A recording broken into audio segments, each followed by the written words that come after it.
और अब खबर आसाम से है। आसाम में बारिश और सैलाब ने लोगों का जीना मुहाल कर दिया है। खेत खलिहान फसलें तबाह होकर रह गए हैं। मुख्तलिफ अजला में कई अफराद हलाक हुए हैं।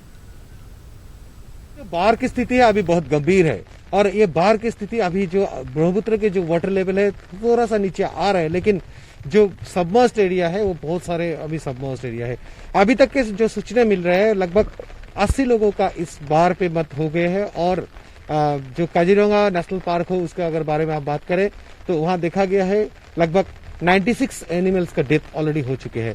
अभी जो हम लोग खड़े हैं यह असम के धुबरी जिले के पश्चिम असम के धुबरी जिले के यहाँ हम फुलीमारी ग्राम पंचायत एरिया में खड़ा है, जहाँ पे आप देखिए जो घर है अभी ये कोई रिवर के अंदर ये घर है नहीं, लेकिन अभी जो रास्ते हैं उसके ऊपर इतने सारे पानी आ गए हैं। जितने सारे लोग हैं सब घर पे अभी अटके हुए हैं ये लोग, और यहाँ से इनको थोड़ा बहुत जो रेस्क्यू किया गया है, कुछ लोगों को यहाँ से शिफ्ट किया गया जो ज्यादा दिक्कत में थे।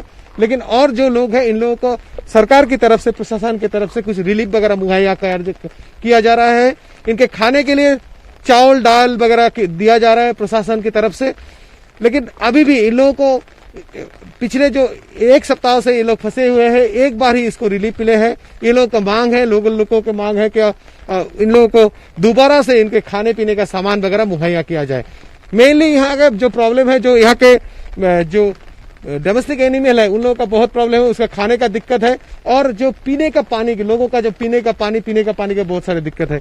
ये हम अभी आपको ये दिखा रहे हैं, ये है पश्चिम असम के जो भारत बांग्लादेश सीमावर्ती सटे हुए जगह है। इस जगह का ये हाल है। आप कैमरा में जो दृश्य देखे हैं ये बाढ़ के अभी बहुत गंभीर स्थिति है, क्योंकि असम की जो बाढ़ है जो अपर असम में फ्लड आते हैं, अपर असम से लोअर असम फ्लड आने में थोड़ा टाइम लग जाता है, क्योंकि ब्रह्मपुत्र या लगभग 800 किलोमीटर लॉन्ग है।